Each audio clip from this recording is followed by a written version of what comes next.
السلام علیکم ورحمۃ اللہ وبرکاتہ۔ دنیا میں ایک بہت عظیم رشتہ ہے اور وہ ہے ماں باپ کا۔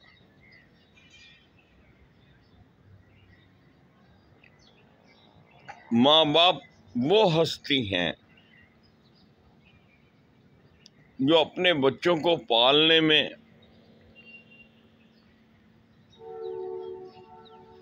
دن رات ایک کر دیتی ہیں۔ نہ وہ سردی دیکھتے ہیں، نہ گرمی دیکھتے ہیں، نہ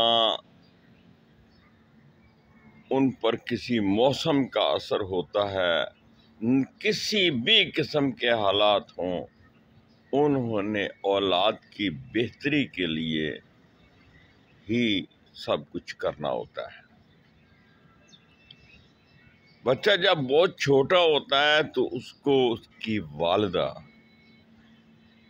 جس طرح اس کو سنبھالتی ہے، اس کا صلہ زندگی بھر وہ اس کے پاؤں دھو دھو کر بھی پیے تو تب بھی وہ اس کا حق ادا نہیں کر سکتا۔ سردی کے دن ہیں، بچے نے پیشاب کر دیا، ٹھنڈی جگہ پہ پڑا ہوا ہے، رات کا سما ہے، سخت سردی ہے، اور والدہ اس کو اٹھائے گی، اس کو خشک جگہ پہ کر لے گی اور خود بھیگی ہوئی جگہ پہ لیٹ جائے گی۔ بچہ بھوک سے بلک رہا ہے اور ماں کے پاس اپنے کھانے کے لیے کچھ نہیں ہے، لیکن وہ اس کو ضرور دودھ دے گی۔ یہی حال باپ کا ہے۔ بچوں پہ کسی بھی قسم کی آفت آ جائے اور وہ جان اپنی تن من دھن کی بازی لگا دیتا ہے۔ کسی کی کیا مجال کہ اس کے بچے کو ڈانٹے یا اس کو کوئی تھپڑ لگائے یا اس کے ساتھ کوئی زیادتی کر کے چلا جائے۔ کمزور سے کمزور باپ بھی ہوگا تو وہ بھی اس وقت شیر ہو جاتا ہے اپنے بچے کے لیے اور اپنی جان تک کی پرواہ نہیں کرتا۔ ایسے میں مجھے اپنے والد محترم ابو جان چودھری محمد اقبال زاہد مرحوم رحمت اللہ علیہ بہت یاد آ رہے ہیں۔ میں بہت چھوٹا تھا، اکیلا تھا ان دنوں، میرے ابھی اور بہن بھائی نہیں تھے،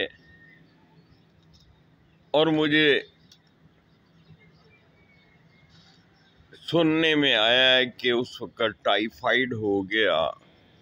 میری دو بہنیں اس دنیا سے رخصت ہو چکی تھیں اسی بیماری کی وجہ سے، اور جب میں بیمار ہوا تو میرے والدین مایوس ہو گئے۔ انہوں نے مجھے اپنے گلے سے لگایا اور اس وقت کی تصویر ابو جان نے سنبھال کے رکھی ہوئی تھی۔ وہ کتنی مجھ سے محبت کرتے تھے اس کا اندازہ وہ چھوٹی عمر میں، جبکہ انسان کی سوجھ بوجھ ہی نہیں ہے، اس کو اپنے آپ کا علم بھی نہیں ہے۔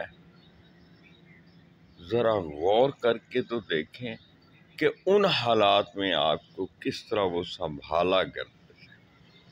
خیر، واقعہ ابو جان ہی نے سنایا ہے اور ان کی ڈائری میں بھی کہیں لکھا ہوا ہے، وہ مجھے یاد آ گیا تو میں نے کہا آج آپ سے شیئر کر لوں۔ ابو جان کوہ نور ٹیکسٹائل مل میں ان دنوں ملازمت کرتے تھے۔ دوپہر کو 1 گھنٹے کی ریسٹ ہوتی تھی، تو انہوں نے کوئکلی رکھی ہوتی تھی اس دور میں. وہ ایسا موٹر سائیکل جو پیڈل جس کو لگے ہوتے ہیں، موٹر سائیکل کا موٹر سائیکل اور سائیکل کا سائیکل، اور اس کو جناب پیڈل لگا کے چھوڑ دو اور وہ سٹارٹ ہو گیا اور گیئر لگایا چلو. بعد میں ابو جان نے سوزوکی لے لی جاپانی. وقت کے ساتھ ساتھ چیزیں تو بدلتی ہی رہتی ہیں. تو میں تو واقعہ یہ سنانے جا رہا تھا کہ وہ دوپہر کو اکثر گھر آ کے ریسٹ کیا کرتے تھے، 1 گھنٹہ آرام کرتے، کو 5-10 منٹ پہلے وہ گھر سے نکل جاتے اور اپنی ڈیوٹی پہ چلے جاتے. انہوں نے ڈائری میں لکھا ہے ایسا بھی ہوتا ہے کہ ایک دن وہ آئے اور لیٹے اور ان کو کافی یہ تھکاوٹ تھی، شاید وہ بہت آرام کرنا چاہ رہے تھے، اور میں بار بار آ کے ان کو تنگ کر رہا ہوں اور کبھی ان کو مطلب واللہ عالم کس طریقے سے میں ان کو بہرحال سونے نہیں دے رہا، ان کو آرام نہیں کرنے دے رہا. تو انہوں نے ایک چھڑی میرے ہاتھ میں پکڑا دی اور کہا جاؤ بیٹا باہر جا کے چڑیاں مارو، چڑی مارو. اس کا مطلب کہ مجھے بہانے سے کسی کام کی طرف لگانا تھا تاکہ وہ آرام کر سکیں. میرے ہاتھ میں وہ چھوٹی سی جو چھڑی انہوں نے دی، میں باہر نکلا کیا دیکھتا ہوں کہ 2 چڑیاں آپس میں نا وہ لڑ رہی ہیں. یہ مجھے واقعہ نہیں یاد نہیں ہے، نام میرے ذہن میں نہیں ہے، فہم و فراست میں نہیں ہے. یہ ابو جان کی ڈائری سے جو میں نے پڑھا ہے میں نے وہی لکھ رہا ہوں، اور ابو جان کی زبان سے بھی یہ سنا کرتا تھا. تو میں نے دیکھا کہ 2 چڑیاں آپس میں جو ہے نا وہ لڑ رہی ہیں، تو میں نے جا کے نا وہ چھڑی جب ان پہ مار دی تو جناب ایک چڑی جو ہے وہ مر گئی. ابو جان کے بھی آنکھ ہی لگی تھی اور میں جناب وہ بڑے مزے کے ساتھ اس کو پر سے پکڑا ہوا ہے اور آ کے پھر ابو جان کو ہلایا، ان کو جگایا اور میں نے کہا لیجیے ابو جان چڑیا. ابو جان حیرت زدہ رہ گئے اور انہوں نے ان دنوں میرا نام شاہین رکھا.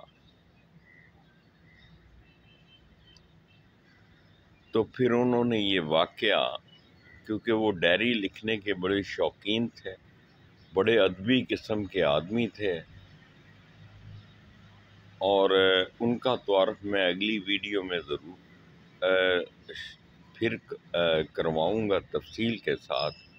بس اتنا ہی عرض ہے کہ انہوں نے اس کا عنوان یہ لکھا، ایسا بھی ہوتا ہے. یہ قدرت کی طرف سے بعض معاملات ایسے ہوتے ہیں جن کو انسان نہیں سمجھ سکتا، لیکن بعض اوقات ہونی انہونی ہو جاتی ہے اور انہونی ہونی ہو جاتی ہے. اپنا خیال رکھیے گا، دعاؤں میں یاد رکھیے گا. بہت بہت شکریہ. السلام علیکم. فی امان اللہ. اللہ حافظ.